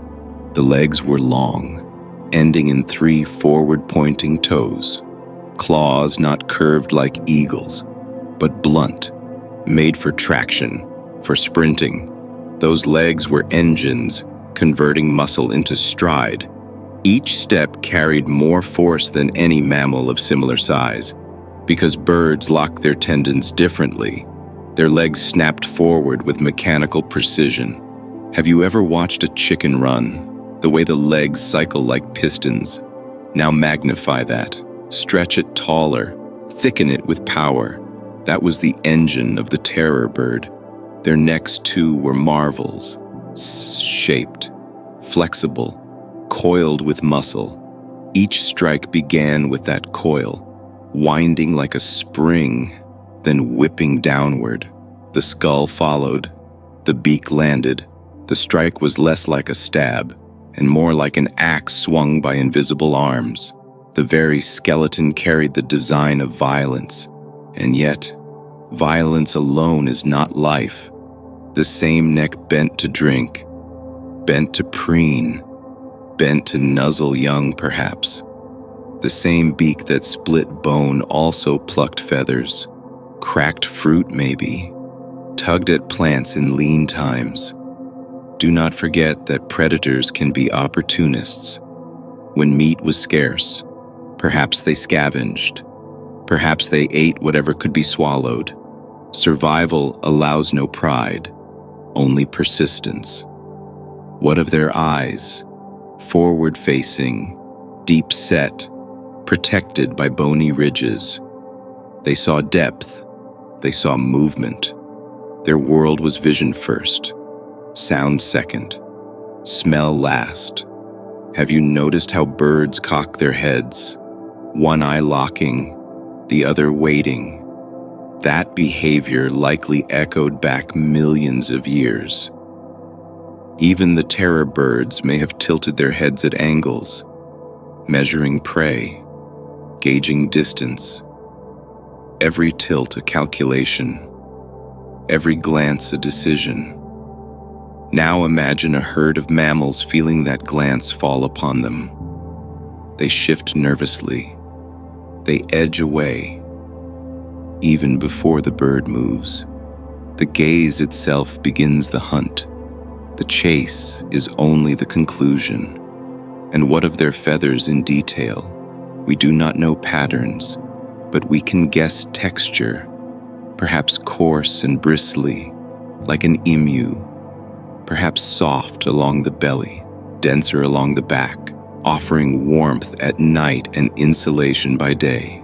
Their feathers were not flight feathers, but armor of a different kind, protecting skin from sun, from insects, from weather. Each feather a thread in the fabric of survival. If you have ever brushed your hand along the feathers of a large bird, you know the sensation. Smooth one way, rough the other. Imagine that multiplied across a body taller than you. That texture pressing against grass as the bird brushed through. That sound whispering in the dark. Prey may have heard it and known instantly what followed. The whisper before the strike. What intrigues many scientists is the diversity of terror bird species. Some were small, only a meter tall, darting through underbrush. Others were giants, towering 3 meters. Their variety suggests they filled many roles. Some hunted rabbits and lizards. Others chased sloths and horses. They spread across ecosystems, carving niches like rivers carving valleys. Over time, some lines vanished. Others thrived. That constant shift was evolution's hand reshaping the flock. We call them all terror birds, but in truth, they were a dynasty of forms, a family stretched across millions of years, united by beak and stride, divided by size and style. To speak of them as one is simple, but their story is richer. It is a chorus of many voices, not a single note. Have you ever listened to an orchestra tune before a performance? Many instruments, each slightly different, blending into one hum. That is what their lineage was. A hum of shapes, sizes, behaviors, all carrying the same theme: predation. The final performance lasted 60 million years, longer than almost any empire we know, and yet it ended, not with one crash, but with gradual fading. One species here, another there, until silence spread. The orchestra stopped, and the plains carried new players. Cats, dogs, humans. The stage never stays empty for long. Nature fills it, always. But the memory of that orchestra lingers. Tonight, as you picture them, you reassemble fragments. You let the chorus rise again. You let the ground shake once more. That is the strange power of imagination. It resurrects not with flesh, but with thought. And thought, too, can haunt. The more we dwell on the world of the terror birds, the clearer it becomes that their story is also the story of South America itself, a continent cut off, isolated, allowed to grow its own theater of beasts. In that isolation, strange possibilities took root, and among them, the rise of a bird as a hunter. That combination may sound improbable to us, but improbability is often what nature specializes in. If you have ever tended a garden, you know that plants sometimes sprout where you least expect. A seed falls in a crack, grows against all odds, becomes a stubborn little tree in a place you never planned. Evolution works the same way. Possibility sprouts in unlikely cracks, and sometimes those sprouts grow into empires. The terror birds were such a sprout. Their seed was a flightless bird. Their soil was isolation. Their sun was time. And the tree they became shaded a continent for millions of years. Think of the daily patterns that shaped this reign. Dawn broke. Light stretched across valleys, and the birds stirred. Feathers shook loose dew. Eyes blinked open. Legs carried them forward. Each day was another chance, another test, another search for prey. The mammals of South America woke too, glancing over shoulders, listening for footfalls. Each day was also their test. Sometimes they passed, sometimes they failed. The rhythm played again and again, until it became the very heartbeat of that land. Consider how prey adapted in return. Glyptodons grew armor, sloths grew heavier, some mammals evolved sharper senses, quicker reflexes, all of it a dialogue between hunter and hunted. The terror birds pressed, the prey responded. The pressure sculpted both sides. That is the art of coevolution, not one story, but two, woven together. Neither side writing alone, both holding the pen, and when humans finally arrived, they stepped into a book already full of chapters. The pages held the marks of millions of hunts, millions of escapes. Humans did not invent the story of predator and prey. They merely joined as another character, with their own tools, their own methods. Perhaps that is why our species learned so quickly to fear and respect these birds. We did not enter a blank page. We entered a story mid-sentence. What would those early encounters have looked like? Imagine a hunter walking alone, carrying a spear tipped with stone. He hears a thump in the distance, a rhythm heavier than any hoof. He stops, peers into tall grass. Then the head rises, taller than him, feathers shifting, eyes locking. For a moment, both freeze, predator and human, each measuring. Then one moves, and the chase begins. Some humans did not return from such meetings. Others brought back stories. Both outcomes mattered, because stories sometimes outlive scars.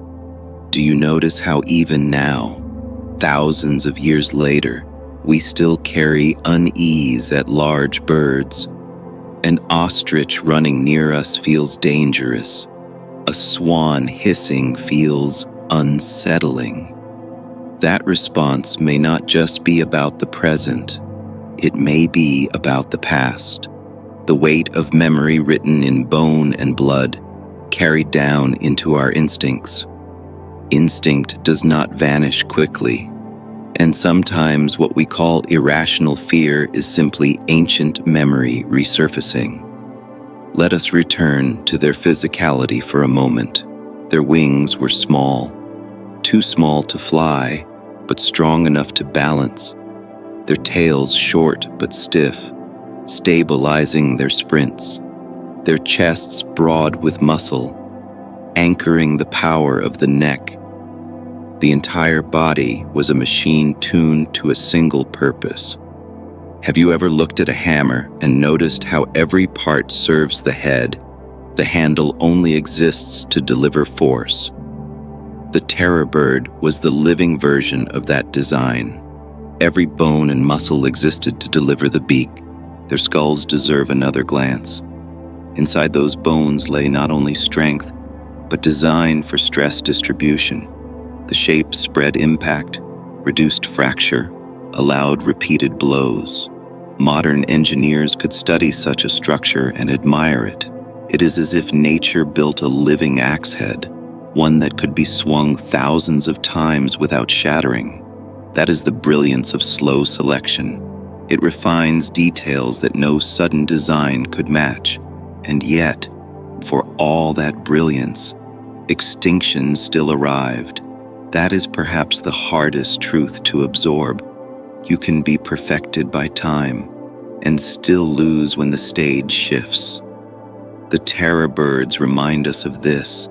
They remind us that even the strongest, the most specialized, the most dominant can fade. Have you ever walked through ruins of a great building, pillars standing, walls cracked, floors broken, and thought of the people who once walked there? Terror bird fossils give the same feeling. Bones and stone are pillars of their vanished empire. They say, once we ruled here, once we ran here, once. Our gaze bent the world. Now only silence answers. But let us not dwell only on silence. Let us step back into their vibrancy. Picture a group of juveniles running together, practicing speed, chasing insects, leaping awkwardly. Their calls sharp and high, their feathers still rough. They test their limits daily, stumbling, falling, rising. Each stumble a lesson, each rise a rehearsal for the hunts to come. That play was the training ground of predators, innocence sharpened by necessity. And what of their interactions with rivals? A territory must have been valuable, a valley with water, a plain with abundant prey. Did birds clash over such spaces, heads striking, wings flaring, dust clouds rising? Have you ever seen roosters fight in a yard? Terror birds must have mirrored that, but on a scale magnified into thunder. One strike could cripple, but often, display was enough. The larger bird, the louder call, the fiercer display. One without a fatal clash. That is how nature conserves life. Conflict resolved through intimidation more often than blood. The presence of rivals also forced diversity. Some birds grew smaller, hunting different prey. Some grew larger, pushing rivals aside with sheer size. That branching gave the dynasty its range, from dog-sized sprinters to giants towering above men, all threads in one tapestry, all woven by competition and opportunity, and always the prey adapted too. It is tempting to imagine terror birds as unbeatable, but they were not. They failed often, they starved sometimes. That failure was as essential as their success, because without it, prey would not evolve defenses, ecosystems would collapse. Failure is not weakness, it is balance, the balance that keeps life moving. Think about this.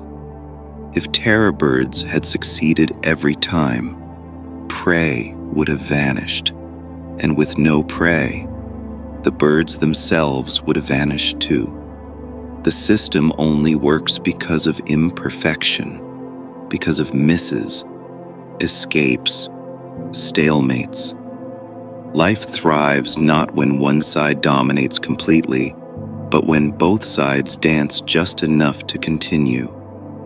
Do you ever feel unsettled when you realize how much of life depends on balance? A small tilt, a slight shift, and entire empires fall for the terror birds. That tilt came with climate, with rivals, with time. They had balanced for millions of years. And then, the balance tipped too far. And when the last one fell, the prey they once hunted no longer carried that same pressure. Glyptodons rolled unchallenged. Sloths browsed unhurried until new predators arrived. Balance returned, but written by different claws, different teeth. The page turned, but the book of predation continued. It always does. It always. Tonight, as you listen, perhaps you feel that page turn.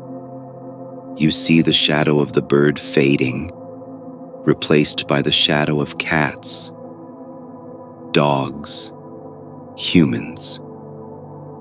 And yet, the earlier shadow still lingers, because memory is stubborn. It does not erase, it layers. And so the terror birds remain, not in flesh, not in cry, but in the layers of instinct and imagination. They stand behind us, tall, feathered, patient, reminding us of what ruled before us, reminding us that rulers are always temporary. The reign of the terror birds stretched across such vast time that it is almost impossible for us to grasp. Millions upon millions of years, longer than the entire history of our own species, many times over. To them, change must have felt slow, a shift of seasons, a drift of rivers, the rise of mountains inch by inch. But in the grand view, their world was in constant motion. And motion is the sculptor of all empires. Consider the ground they walked upon. South America itself was not yet fully the land we know today. The Andes were still rising. Rivers cut new valleys each age. Climates rolled back and forth like tides. Every change brought new challenges. Every challenge tested the birds. And for millions of years, they passed those tests until one day, they did not. That is the truth of endurance. You can run for ages, but eventually the path shifts under your feet. Have you ever walked on a beach where waves erase your footprints before you take the next step? That is what deep time does to empires. It erases, patiently, wave after wave, until only faint impressions remain. The terror birds left their impressions in stone, bones hardened into fossils, prints pressed into ancient mud. Those faint traces are all that remain of a dynasty that once ruled uncontested. But to imagine them fully, we must bring back not only their bones, but their movement, their sound, their very presence. Picture again a morning plain, grass swaying, the first heat of sun rising. A herd of mammals grazes nervously. From behind a ridge, a tall shadow emerges. The bird steps slowly, deliberately. Its eyes lock, its body coils. Then, with sudden force, it runs. The herd scatters, dust lifts, one prey falters. The beak descends, silence follows. That scene was the pulse of that land for untold ages. Now think of the prey's side, a young mammal grazing, hearing the thump of heavy steps, instinct surging, legs bolting, heart hammering. Have you felt that jolt of fear when something sudden moves near you? That pulse magnified was their constant companion. Their hearts lived under the rule of the birds. Fear itself became their teacher, sculpting their reflexes, shaping their bodies, until even their bones carried the memory of running. Predators and prey ride each other. One cannot be understood without the other. The terror birds were sculptors of fear. The mammals were sculptors of caution. Together they shaped a continent unlike any other. And yet, when the northern predators arrived, everything changed. Cats with claws that hooked into flesh, dogs with teeth that tore in packs, bears with arms that crushed bone. These new rivals brought strategies unknown in the south. The birds faced hunters who did not rely on speed alone, hunters who crept, who swarmed, who ambushed. Against such methods, the terror birds struggled. Their own strategy, perfected for ages, no longer matched the stage. It is easy to think of extinction as failure, but perhaps it is better to see it as conclusion. Their chapter was long, and like all chapters, it ended. The story of life is not a single tale, but a library. Each species a book, some short, some long. The terror birds wrote a very long one, and then the shelf closed. But the library remains, filled with other voices, other experiments. When you sit quietly tonight, you are part of that library too. Your body carries the marks of predators and prey before you. Your fear of sudden shadows, your reflex to run, your unease at bird stares. All of it echoes deep pages written long before humans spoke. Terror birds may be gone, but they left their notes in us. Let us step back into their form one more time. The curve of the beak, the coiled neck, the piston legs, the balancing wings, the steady gaze. Every part worked as one. Have you ever held a tool so well made that it felt inevitable? That is what they were. Inevitabilities of nature. As if the land itself demanded such a shape to fill its silence.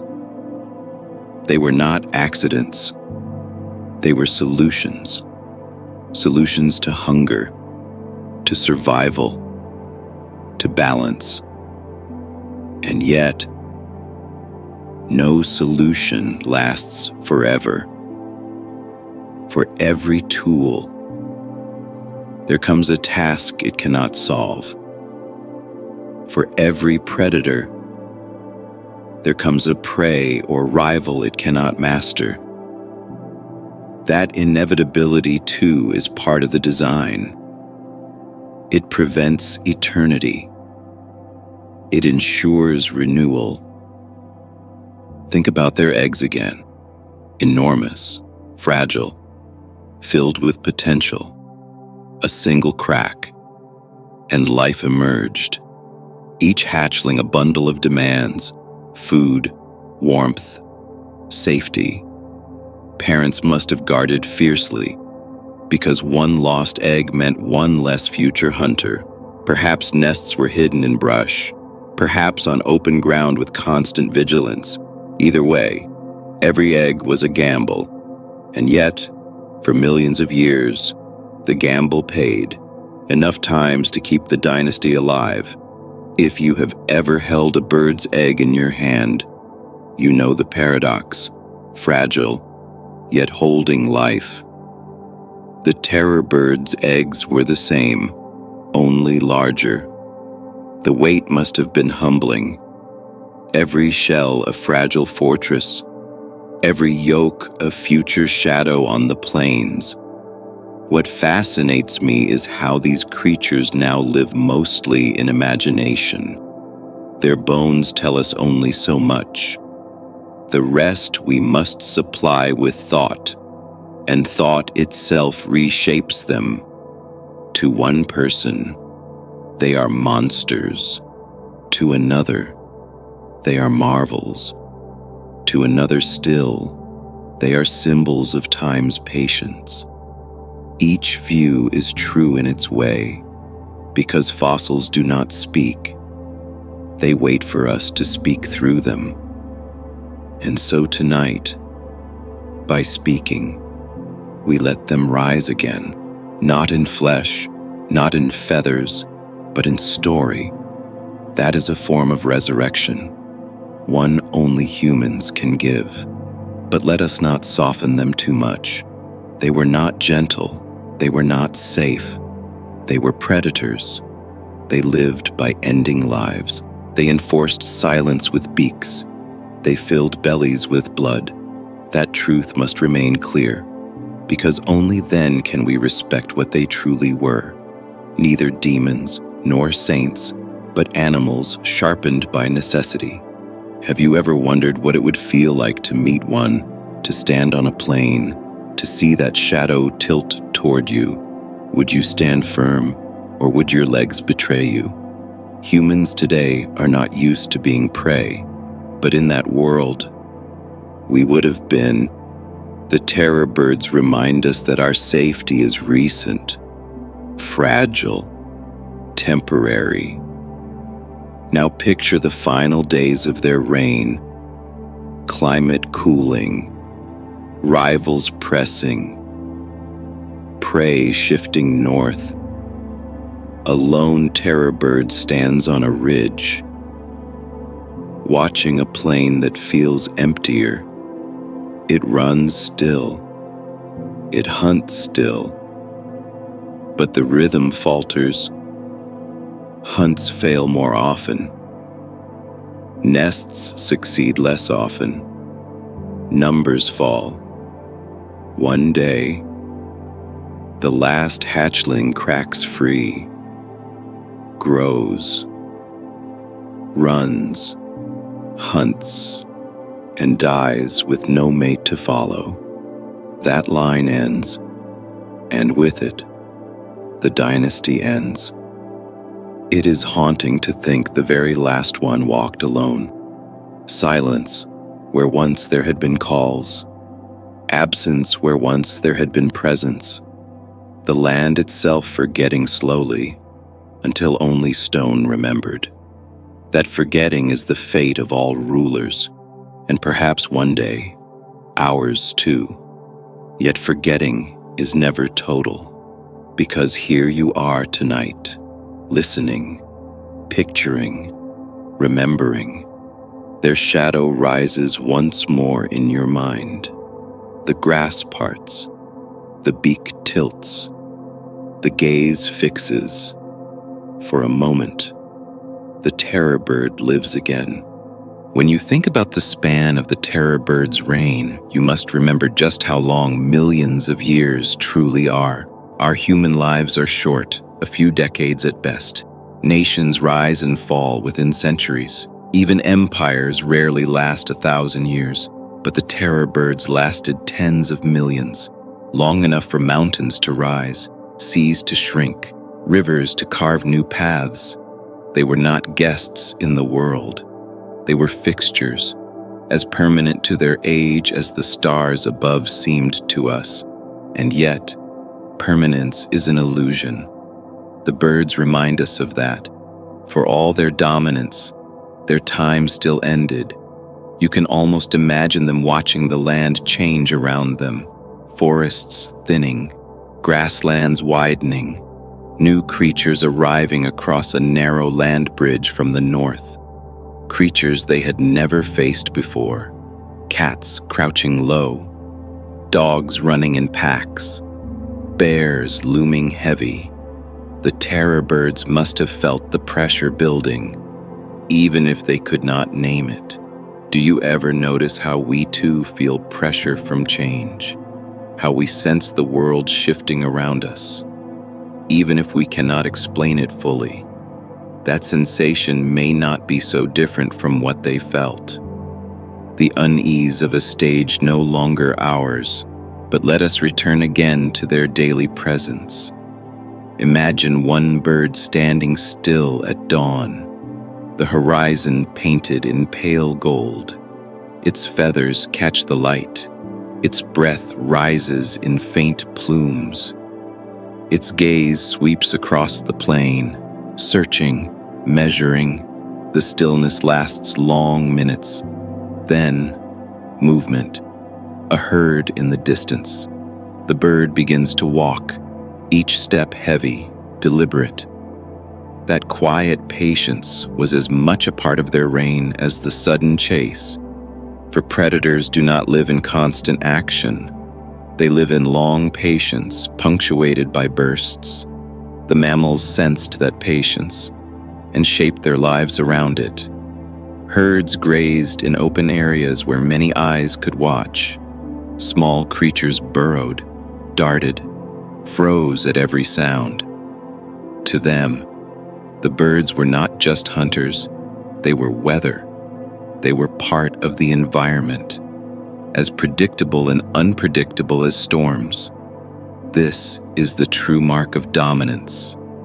When your presence forces all others to adapt, you may kill few directly, but your shadow dictates behavior across the land. The terror birds cast that shadow for ages. Now think about their bodies again. The size of their skulls is staggering. A human skull feels large in your hand, yet theirs stretched twice as long. Deep, narrow, ending in a sharp hook. The muscles of the neck anchored into ridges along the bone. You can almost feel the tension, as if the skull itself remembered the strikes it once delivered. If you ever hold such a fossil, you are not just holding bone, you are holding echoes of force. Their legs too carry that echo. Bones thick, ridges for muscle attachment, joints built for shock, every structure tuned for speed and impact. Have you ever studied a hammer? How the handle absorbs vibration, how the head carries weight. Their legs were the handles, their skulls the heads, together forming the living hammer of their age. And yet, for all their design, they still needed the same things every creature needs: water, rest, shelter. Perhaps they stood under trees in midday heat, feathers ruffled for airflow. Perhaps they tucked heads against bodies at night, eyes closing, drifting in shallow sleep, even as ears twitched at every rustle. Predators cannot ever sleep deeply. They carry both strength and fear, strength that keeps them fed, fear that keeps them from rivals. That balance too is part of their story. Have you ever woken in the night at a faint noise, heart quickening, even though nothing follows? That edge never left them, because to live was to remain alert. Even apex predators cannot ignore shadows. Think about their hatchlings again. Soft, fragile, awkward, growing fast. Each one a bundle of demands: food, safety, learning. Perhaps parents guarded them fiercely, lunging at intruders with striking beaks. Perhaps they guided them toward small prey, letting them practice the chase. That nurturing is easy to forget when we picture predators, but it must have been there, because without it, no line could endure millions of years. The thought of those chicks practicing strikes is both endearing and chilling. A young bird hammering at insects, missing more than it hits, until instinct and body align, until one day the strike lands clean. That was the rehearsal for the role it would play. A rehearsal repeated generation after generation, until the entire lineage carried the rhythm of the axe within them. Now let us step into sound again, for though their calls are lost, we can imagine, based on modern relatives, perhaps deep booming notes, perhaps harsh shrieks, perhaps sounds that carried far at dawn and dusk, announcing presence. Have you ever stood near a drum and felt its vibration more than you heard it? That may have been what their calls felt like, not only heard but sensed in the chest and bones. Such calls would have marked territories, warned rivals, and perhaps even drawn mates. Sound is weapon, sound is boundary, sound is presence. We often forget that predators dominate not only with bodies, but with soundscapes, filling air with reminders of who rules where. What fascinates me is how humans might have responded to those sounds. Imagine lying in a camp at night, hearing a distant boom across the plain. You do not see the bird, but you know it is there. Your fire suddenly feels smaller. Your spears feel lighter. That kind of sound settles into memory, and memory into story, perhaps even into myth.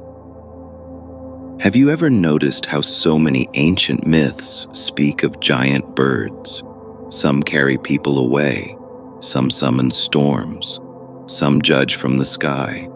Perhaps those stories are not only imagination, but faint echoes of encounters with birds like these.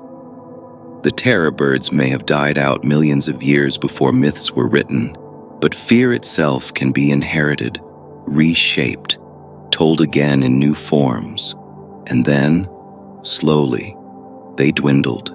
One by one, species vanished, some replaced by rivals, some by emptiness of prey, some by shifts in land and climate. Their empire shrank, from continent-wide to pockets, from pockets to valleys, from valleys to none. The silence spread, until only fossils remembered. Yet even fossils are not just silence. They are messages, bones that say, "We were here, we ruled, we fell." If you hold one in your hand, you hold not only death, but life, the imprint of what was possible. That is why paleontology matters, not only for knowledge, but for memory. Do you ever think about how fragile memory is? A book lost, a story untold, a fossil eroded, and whole worlds vanish from record. The terror birds remind us that our knowledge is always partial, always fragile. That humbles us, but it also invites us to keep telling, to keep remembering. And so tonight, you are part of that remembering. The terror birds rise again in your thoughts. Their talons press dirt. Their beaks tilt down. Their eyes fix you. They stride across plains of imagination, just as once they strode across real plains of earth. In your mind, they are not extinct. They live. That is the strange victory of story. Flesh dies, bone crumbles, but story endures. And as long as story endures, so does shadow. The terror birds are gone, but the memory of them lingers like the echo of a long drumbeat, fading across time. For millions of years they ruled, for millions more they have been absent, yet still we speak of them, still we picture them, still we imagine the ground shaking under their stride. That tells you something important. They mattered. They carved themselves so deeply into the memory of the earth that even silence cannot erase them.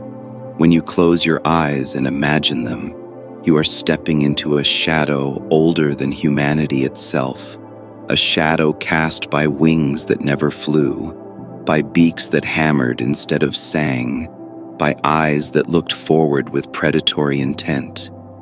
They are not just bones in stone, they are reminders that power in nature takes forms we do not expect, and that the ordinary can always twist into the extraordinary.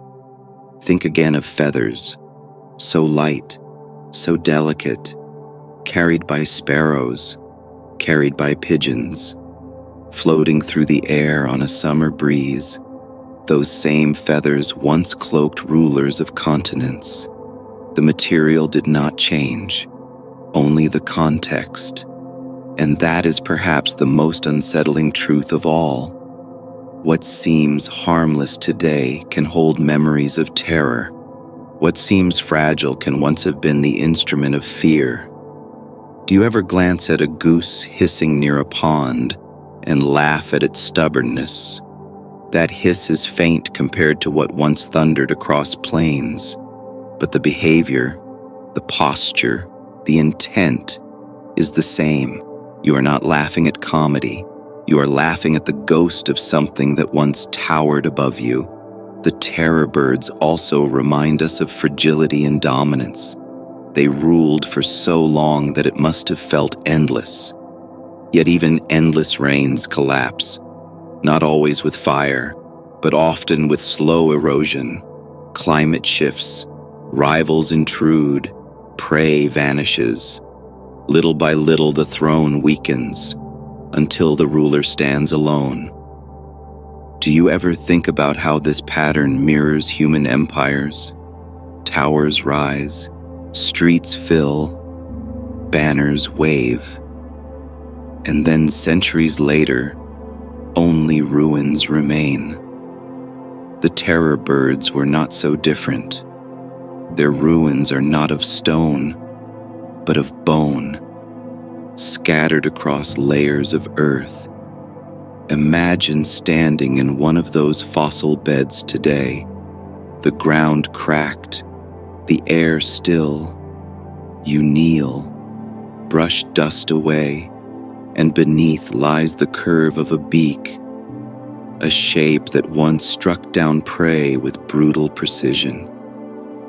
You lift it, feel its weight, see the hook of its tip. For a moment, time folds. You sense the shadow rising again. You picture the bird above you, feathers shifting, eyes locking, beak tilting. That moment bridges ages. You are there and here at once, past and present layered together. And in that moment, you understand something simple. Extinction does not mean absence. It means transformation, from flesh into stone, from sound into silence, from presence into story. The terror birds live now not on plains, but in us, in thought, in memory, in the way we still flinch at the sudden rush of wings. Picture the very last one, standing on a ridge 2 million years ago, the sun sinking, the sky painted in red and gold, the land quieter than it used to be, prey scarcer, rivals stronger. The bird lifts its head, calls once. The sound rolls across emptiness, unanswered. The bird lowers its head, strides into shadow, and disappears. That was the end. Not with a clash, but with solitude. But even solitude leaves echoes. Every stone pressed by their talons still carries faint marks. Every prey species that learned to run faster still carries adaptations. Even we, long after, still carry instincts that might trace back to them. The unease at a bird's stare, the nervous laugh when geese chase us, the myth of giant birds in cultures worldwide. These are all fragments of their shadow. Have you ever thought about how shadows linger longer than bodies? The body leaves, but the shadow stretches, fading slowly. The terror birds are gone, but their shadow stretches still, across bone, across memory, across story.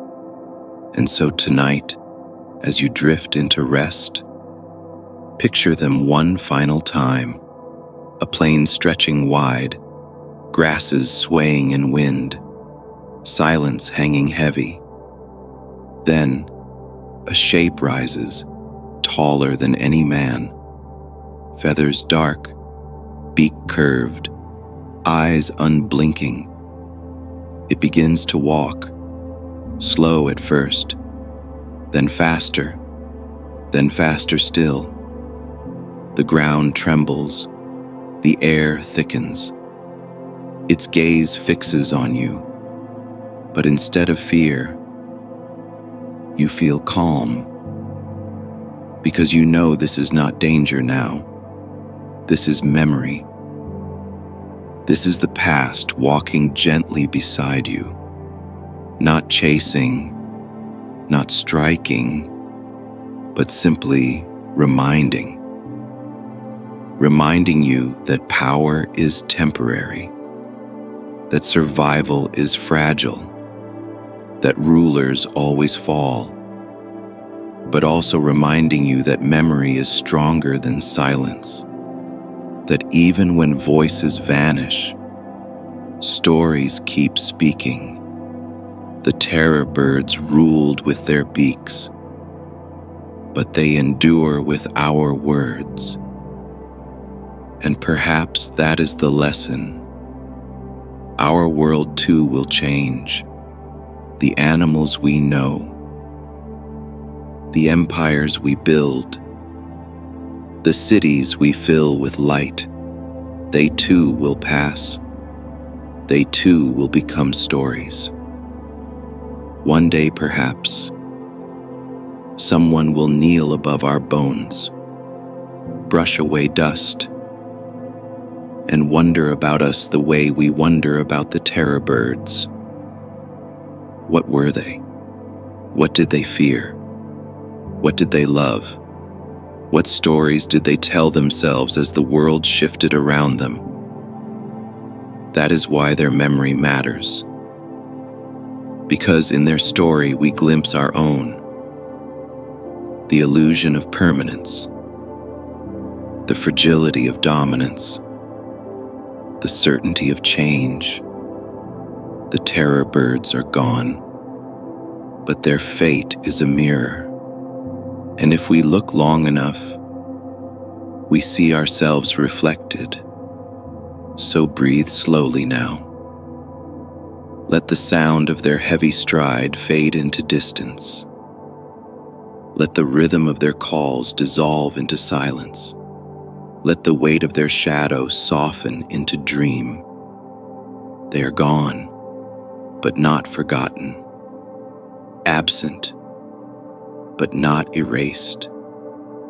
Silent, but not voiceless. And with that, their reign closes once more, not in violence, not in hunger, but in rest. And as you rest tonight, know that you too walk through layers of time, carrying shadows older than memory, carrying echoes older than speech.